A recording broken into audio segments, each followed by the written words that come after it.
Hello friends, कैसे हो आप सब। आज की कहानी है मतलब का रिश्ता। एक गांव में एक बड़ा साहूकार रहता था। साहूकार बहुत पैसे वाला था। आसपास के कई गांव में उसका बड़ा नाम था, लेकिन इस साहूकार को अपने पैसों का, अपने रुतबे का और अपने नाम का बड़ा ही घमंड था। वह अपने नाम को बनाए रखने के लिए बहुत ज़्यादा सोचता था और बिना किसी की भावनाओं को कदर किए वो सब करता था जो उसे लगता था कि करना चाहिए। साहूकार को कई सालों बाद एक संतान सुख प्राप्त हुई। साहूकार ने अपनी इस खुशी को मनाने के लिए अपने घर पर एक बहुत बड़ा कार्यक्रम रखा, जिसमें उसने आसपास के गांव के सभी श्रीशांत लोगों को और सिर्फ ऐसे रिश्तेदारों को बुलाया जो पैसे वाले थे। पास के ही गांव में साहूकार की खुद की सगी बहन भी रहती थी, क्योंकि इन दिनों उसकी आर्थिक स्थिति कुछ अच्छी नहीं थी, इसलिए उसने अपनी बहन को इस कार्यक्रम के लिए नहीं बुलाया। साहूकार ने जिस कार्यक्रम का आयोजन किया था वह इतना बड़ा और इसके अलावा उसमें इतने प्रसिद्ध और श्रीशांत लोग आने वाले थे कि इस कार्यक्रम की चर्चा हर गांव में होने लगी। यह खबर उस साहूकार की बहन तक भी पहुंच गई। बहन को ये जानकर बहुत ज़्यादा खुशी हुई कि इतने सालों बाद उसके भाई को आखिरकार संतान सुख प्राप्त हो ही गया। बहन ने सोचा कि भाई गलती से उसे बुलाना भूल गया होगा और अपनों को भला कोई न्योता देता है। बोली बहन ने अपने भाई के जहां उस कार्यक्रम में जाने की तैयारियां शुरू कर दी। जिस दिन वह कार्यक्रम था उस दिन बहन सुबह सुबह ही अपने भाई के घर जाने के लिए निकल पड़ी। रास्ते में अपने मैले पुराने कपड़े देखकर उसे ख्याल आया कि अगर किसी और के घर जाना होता तो मैं ऐसे कपड़ों में जाने की सोचती भी नहीं, लेकिन मैं तो अपने घर अपने मायके जा रही हूँ, वहाँ मुझे ये सब सोचने की कोई ज़रूरत नहीं है। जैसे ही वह अपने मायके पहुँची, वहाँ का इतना बड़ा आयोजन देखकर वह बहुत खुश हो गई और उसे अपने भाई पर बहुत गर्व हुआ।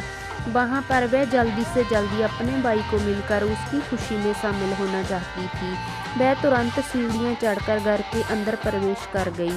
उसने देखा कि उसका भाई मेहमान तौर पर आए सभी धनवान और नामी लोगों का स्वागत करने में व्यस्त हैं।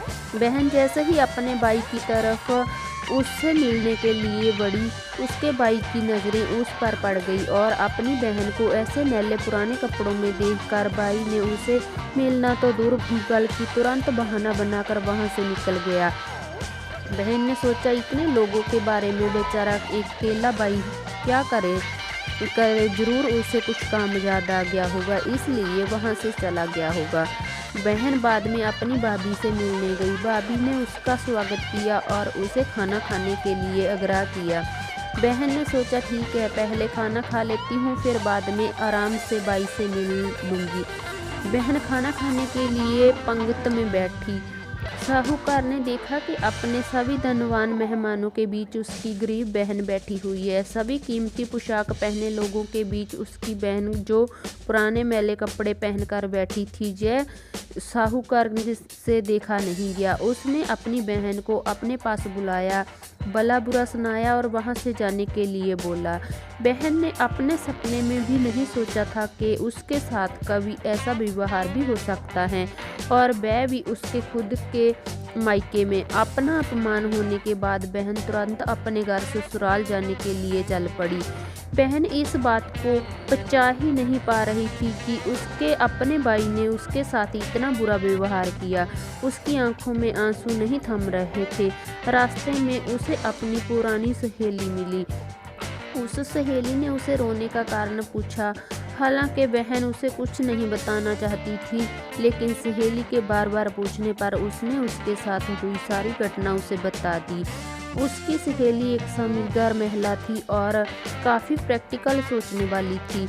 उसने कहा, अगर तुम मेरी बात मानो तो एक दिन तुम्हारा भाई खुद तुम्हें अपने यहाँ बुलाएगा और तुमसे माफ़ी मांगेगा। बहन ने उसे कहा कि मैं तुम्हारी हर बात मानूंगी, बताओ मुझे क्या करना होगा। सहेली ने कहा कि तुम इस अपमान को, इस दुख को एक दिशा दे दो और कोई अग्रह उद्योग शुरू कर दो। उसमें इतनी मेहनत करो कि उस काम में तुमसे अच्छा कोई भी ना हो। बहन को अपनी सहेली की बात सही लगी। उसने घर पहुंचकर अपने आंसू पोंछकर उसी दिन से एक गृह योग शुरू कर दिया। उसने दिन रात मेहनत की, अपने साथ कई और गांव की महिलाओं को जोड़ा और देखते ही देखते उसका गृह योग चल पड़ा। कुछ ही सालों में आसपास के 50 गांव में उसका नाम और रुतबा काफ़ी बढ़ गया और अब वह पैसों के मामले में अपने भाई से भी ज़्यादा बड़ी बन गई। भाई को भी जब यह पता चला कि उसकी बहन इतनी श्रीशांत हो गई है तो उसने सोचा कि एक बार उससे मिलकर आया जाए। वह जब अपने बहन को उसके घर मिलने पहुंचा तो बहन ने उसका किसी राजा महाराजा की तरह स्वागत किया, उसकी पसंद का खाना खिलाया। बहन का ऐसा व्यवहार देखकर भाई को अपनी पिछली गलती का एहसास हुआ, इसलिए उसने अपनी बहन को अपने घर होने वाली पूजा के लिए आमंत्रित किया। कुछ ही दिनों बाद बहन अपने भाई के जहां उस पूजा में के लिए पहुंच गई। जैसे ही बहन अपने भाई के घर पहुंची, उसका भाई उसके स्वागत के लिए दरवाजे में ही खड़ा था। बहन अपने मेहरी गाड़ी में आई थी। उसने बहुत ही कीमती साड़ी और उससे भी ज़्यादा कीमती गहने दागिने पहन रखे थे। बहन का ऐसा ठाठ-बाट देखकर सिर्फ भाई ही नहीं बल्कि उसका पूरा गांव दंग रह गया। भाई दौड़कर आया और बहन की गाड़ी का दरवाज़ा खोलकर उसे बाहर आने के लिए कहा और बड़े ही प्यार से उसे पूजा का प्रसाद ग्रहण करने के लिए बुलाया। बहन को इस बार 12 पकवान परोसे गए थे। चांदी की थाली में उसे खाना दिया गया था। वह साथ में एक सोने की चम्मच भी रखी गई थी। उसके बैठने के लिए बेशकीमती पाट रखा गया था। बहन को ये सब देखकर उसके वह पुराने दिन याद आ गए जब भाई ने उसे बिना खाना खिलाए ही भला बुरा कहकर वापस लौटा दिया था। बहन खाना खाने के लिए तो नहीं बैठी, लेकिन उसने अपने सारे कीमती दागिने और जेवर उतारकर उस थाली के सामने रख दिए और खाने में कुछ निवाले उन दागिने पर रख दिए। बहन का ऐसा व्यवहार देखकर सभी हैरान थे। किसी को नहीं समझ में आ रहा था कि बहन ऐसा क्यों कर रही हैं, आखिर वह क्यों उन जेवरों को खाना खिला रही हैं। जब सभी ने उससे पूछा तो वह क्यों ऐसा कर रही हैं, तब बहन ने सबके सामने बताया कि आज जो उसका इतना मान सम्मान हो रहा है वह दरअसल उसका नहीं, उसके इन्हीं कीमती दागिनों और कपड़ों का हो रहा है, क्योंकि मैं तो अभी भी वही पुरानी साहूकार की बहन ही हूँ। अगर कुछ बदला है तो मेरी वह परिस्थिति है, मेरे कपड़े और गहने हैं। भाई ने अपनी गलती का एहसास होने पर इस बार अपनी बहन के पैर पकड़कर माफ़ी मांगी। बहन जो पहले भी अपने भाई से निस्वार्थ प्रेम करती थी, उसने अपने भाई को माफ़ कर दिया और उसे गले से लगा लिया। पैसे सिर्फ हमारे जीवन को सरल बनाने के लिए हैं, जबकि रिश्ते जीवन में मिले किसी वरदान की तरह हैं। अगर उन्हें सच्चे मन से और निस्वार्थ भाव से निभाया जाए, पैसे खर्च हो जाएं तो आप बाद में भी कमा सकते हैं, मगर रिश्ते खर्च हो जाएं तो दुनिया का सारा धन भी आपको उन्हें वापस नहीं दिला सकता।